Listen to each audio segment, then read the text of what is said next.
Panthers Nation, what up, dude? It's Aaron Duncan here with the Necessary Bluntness Sports Talk. And today we have to preview the video, man. Preview the game from this weekend.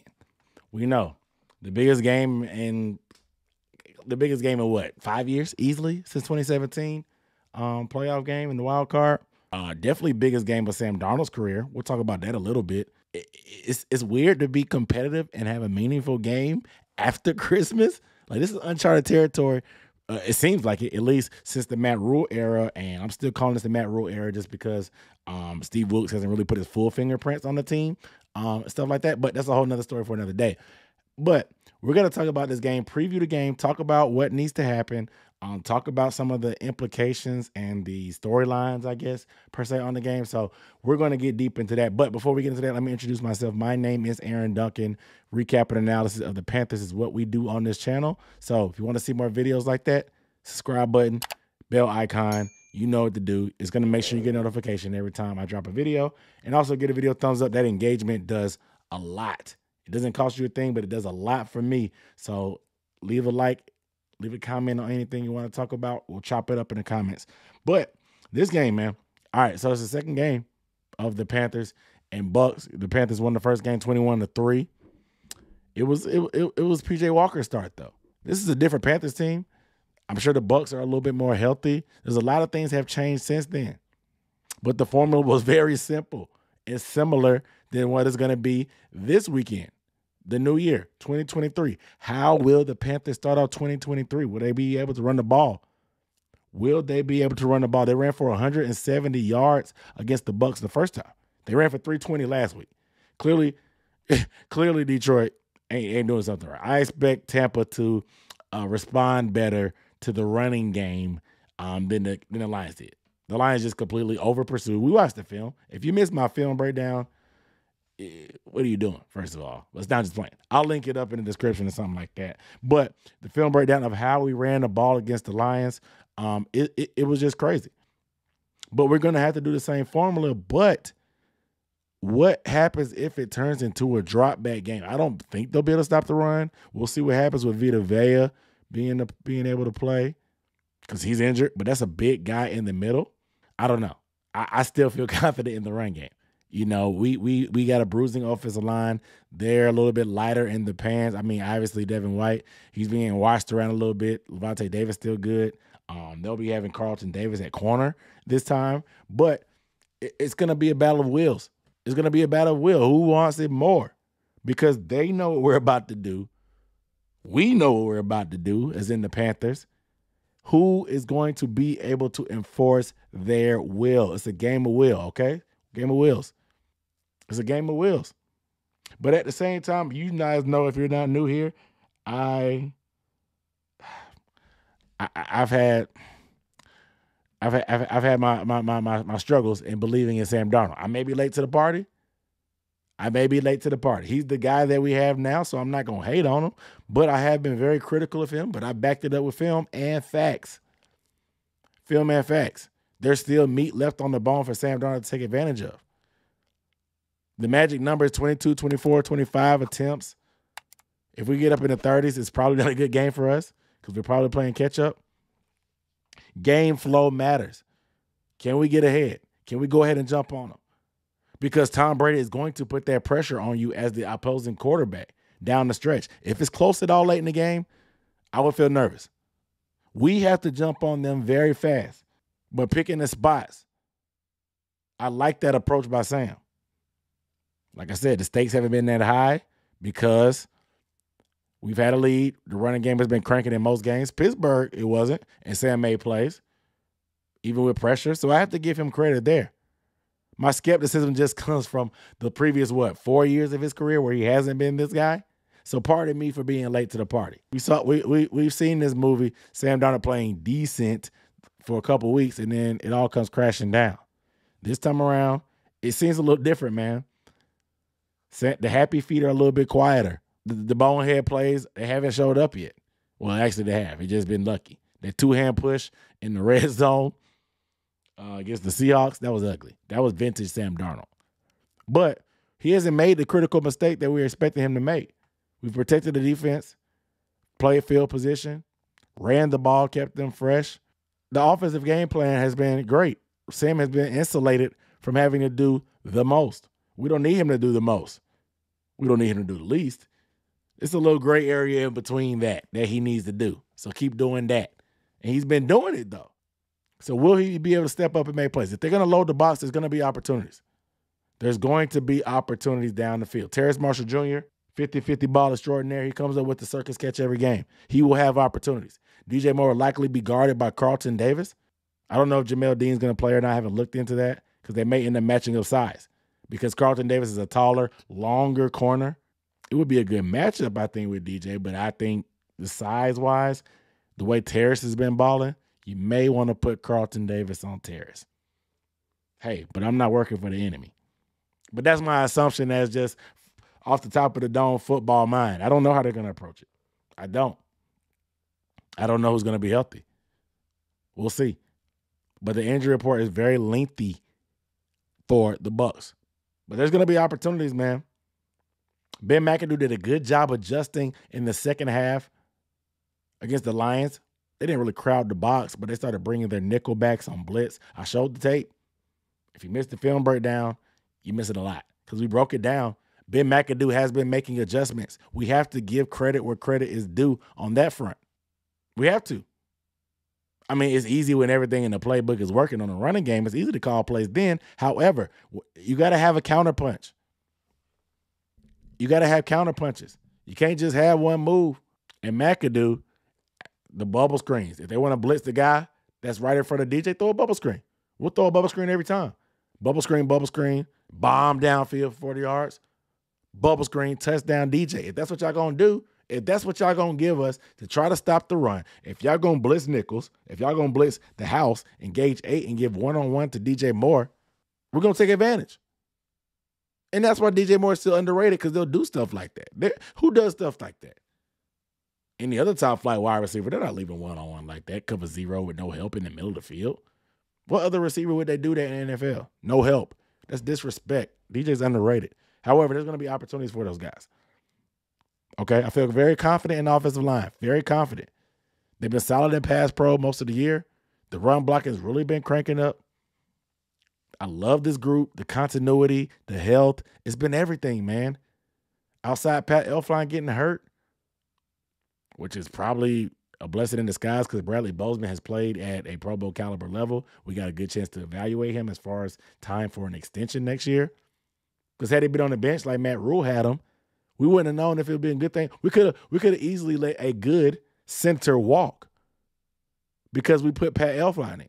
Matt Rule there's a lot of damage that Matt Rule has done that's going to have to be undone.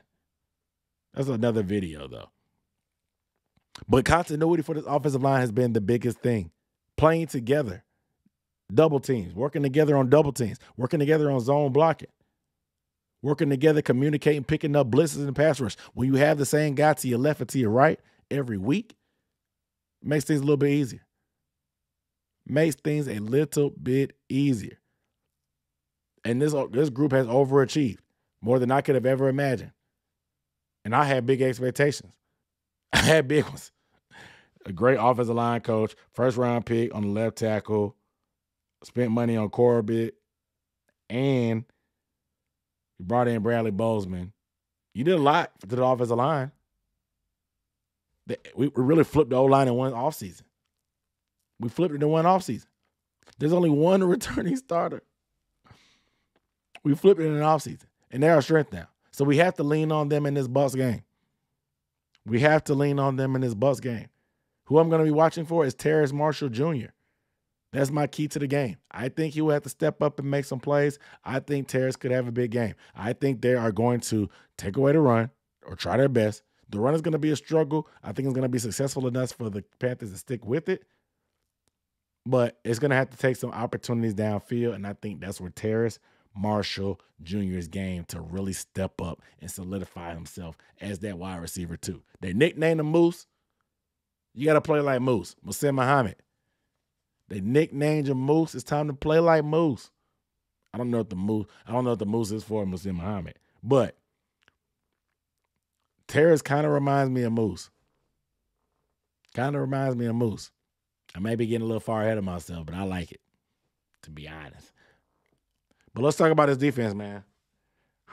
Defense. I already put it out there. Stay on them for 4 quarters. Any glaring bit of hope at the end of the game, Tom Brady is going to try to dice you up. I know we man down with JC out. Obviously, Dante's out. Dante played last game. He started. We're down to C.J. Henderson and Keith Taylor. A few good men. Keith Taylor, this is the time. This is the time for the shortest redemption arc ever. I think I still got confidence in Keith Taylor, but the fan base, they turning on you. They do that sometimes. They turning on you. Nobody believes in you. I believe in you. Let's step up. Let's get a pick. Let's get a pick, man. Keith Taylor, I want a pick from him. I want a pick. But they can't play scared. They have to be aggressive they have to be aggressive on the outside for sure. They can't, they're gonna try to nickel and dime. They're going to try to nickel and dime. Be smart. Know you're down in distance. Know where the sticks are. Don't do anything cheap penalty-wise. Don't give them don't give the ref any chance to make anything questionable. Because if it's a question, there's no question. That makes sense? Don't let that go over your head. If it's a question, then it's no question.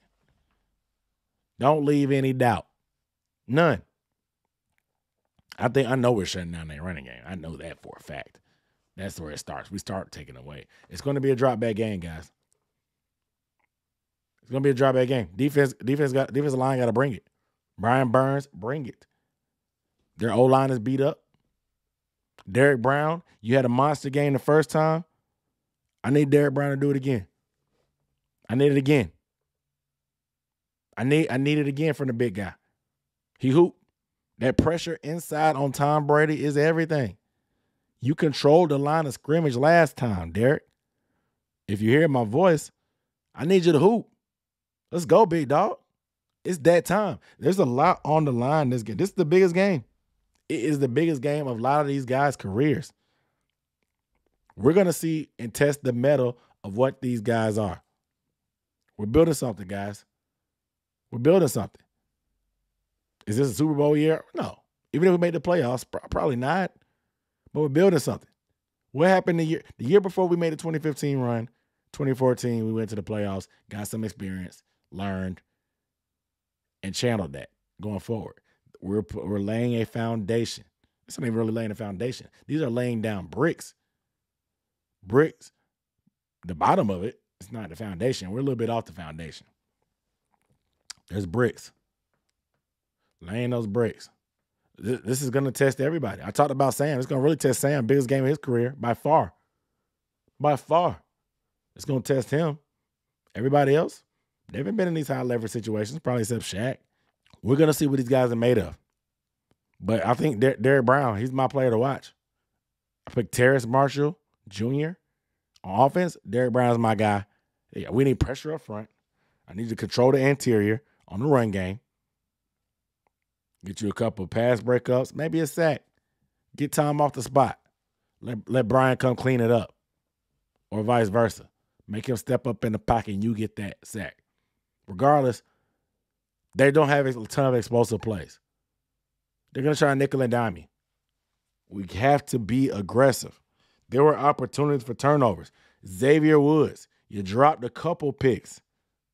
One you didn't even try to go for. I don't know what you be doing sometimes out there. You midair when the ball's up. You can't decide if you should play the ball or play the man. You don't know. So you get stuck and that little hesitation that you have, you missed the pick. Happened twice against Brady last time. You dropped one, other one you second guessed and you missed it. You were late. I need a play. There are plays to be made. Somebody just gotta make them. We haven't had a good takeaway in a minute. We had obviously the E-Tour. We had the E-Tour fumble recovery, but we need some takeaways. Seattle, we got them. I need takeaways. I need extra possessions. I need to blow this game out the water. Don't even leave it close. Let's kill them again. We almost shut them out before. Yes, Mike Evans dropped that bomb, but sometimes stuff just works out in your favor. I'm not going to question these lucky breaks. The football gods owe us for robbing us of Cam Newton's last couple years, the last half decade of bad luck after Cam got hurt. The football gods owe us one. A couple, actually. Can we get one right now? Who's more powerful, the football gods or the football devil himself, Tom Brady? That's what we'll see. Because if destiny and fate win again and Tom Brady adds to his legacy, come on, man. You know what it is. You know what it is. I think the Panthers are playing better. They actually have an identity. Their defense is better. Offensive line is better. They're better in the trenches. But anyway, I think D-line is where it's going to start in the end. I'm confident in the corners. I'm not going to lie. What is Josh going to do? I don't know. I think he'll be on a pitch count, obviously, but I definitely think they're going to get him in the game. They're going to give him a chance to spin. It may not be on third down or something like that. They'll give him a chance to spin. They'll definitely give Josh a chance to spin. Like I said, it may not be on the guy to have it downs like third down or red zone, where communication and knowing what you're doing is so key. I don't think it'll be the end. High leverage situations, I guess, is what they say in baseball. High leverage situation, I doubt it. But he's going to get some burn, and I'm excited for it. I'm here to see it. No, he's not the 2015 Josh Norman. Who knows what he's going to look like. But it sure is exciting. It sure is cool to have that dog back on the roster. Maybe he can put that dog in CJ. We know CJ chill, don't talk to nobody, real passive. Maybe Josh can help make him a little bit more brash.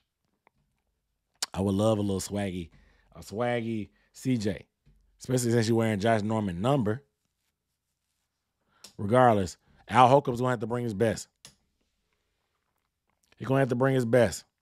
I don't know what the Bucs are going to do because they don't really have many adjustments to do anything. They don't have a lot of things they can do. Besides no huddle and dump offs, that's their literally only adjustment. It works in clutch times, but you can't make a living off no huddle. It's not sustainable. It needs to be a blowout. If it ain't a blowout, don't let it get interesting down the stretch, man. I have full confidence in the Panthers, but do not let it get close down the stretch, man. I'm telling you, we've seen this movie way too many times. It's been 5 years. We've been getting pushed around, bullied, disappointed, let down, begging for an opportunity to have a big opportunity. Now we got that. It's our time, man. It's our time, dog. It's got to be. It's got to be. And I'm just speaking for real. Like this should be. The Cardinals have one of the worst defenses in the league, and the Bucs struggled overtime. What was 20 something? They struggled. The Panthers defense is a whole stratosphere better. Like I said, you never know in divisional games. You just don't. But I still like the Panthers, man. I do. But one more thing about Sam. This is my close talk about Sam. This is the biggest game of Sam Darnold's career. Didn't ever play significant ball with the Jets. Last year with the Panthers, no. He's playing great. Turnover free. Composure that we've never seen from Sam Darnold. He's got a beard we've never seen from Sam Darnold. Picking the spots. But this game can make or break Sam Darnold's career. Personally, me, I don't think Sam Darnold returns to Carolina next year. He may, but I think if we get a new offensive coordinator, that new offensive coordinator have no ties to Sam. They'll bring another vet, in my opinion. But if it pulls a Steve Wilkes and plays well enough that you can't deny him, you have to bring him back. Let me smoke a cigarette. Let me smoke that off first, a cigarette, to be thinking about the prospects of that, because I do not want Sam returning. But if he does return, it would be because he played well down the stretch. Not just that. Is he setting himself up for a future career? We've already seen Baker Mayfield, his classmate, coming out the draft. Pretty much seemed like he was going to be making a Hulu commercial for the rest of his life because he wasn't going to be a football player. Gets picked up by Sean McVay. Starts the ball out just for what? 3 games? 2 games? And 2.5? Hasn't been there long. But he's parlayed that into the prospects of a weak free agency class. He's probably going to be one of the upper tier quarterbacks with starting experience that we've seen do competent things, especially if he doesn't get re-signed by the Rams, because they may have heard that Matthew Stafford has a career-threatening injury. It's going to be up to him. But if he's not done, do you sit Baker on the bench? I don't know. I mean, Va's supposed to be gone after this year anyway, so that's not my problem. But Darnold, this is the opportunity. If you fought, people are going to be like, it's the same down the line now. You got to hoop and win. You can't be decent with your same usual numbers like Pittsburgh, and then we get smacked around. You got to make an imprint on the game. But anyway, let's get to my final prediction score. My final prediction score is going to be 20-10 Panthers. I think they completely shut that offense down. Maybe I'll give them 20-13. I'll give the Panthers by a touchdown. 20-13 Panthers. I think 20-13, I think the Panthers are going to be able to run the ball. Like I said, not for 320, but they're going to get a $150 at least. I believe in Terrace Marshall Jr. on the outside. I believe in Sam being able to get it to him. I believe in the rotation of our running backs. I believe. Defensively, D-line, Brian, step up. Derek Brown, I already called you my player to watch. Step up, my boy. You're one of my favorites. But yeah, 2013 Panthers. Fingers crossed, man. You just feel the BS coming because it's Tom Brady. I have full confidence in the team. It's just you just never know the other guy on the sideline. So we'll see what happens. You guys let me know your score predictions down below in the comments. Who is your players to watch for this game? Let me know down below in the comments. I'm Aaron Duncan. I'll see you next time. Peace.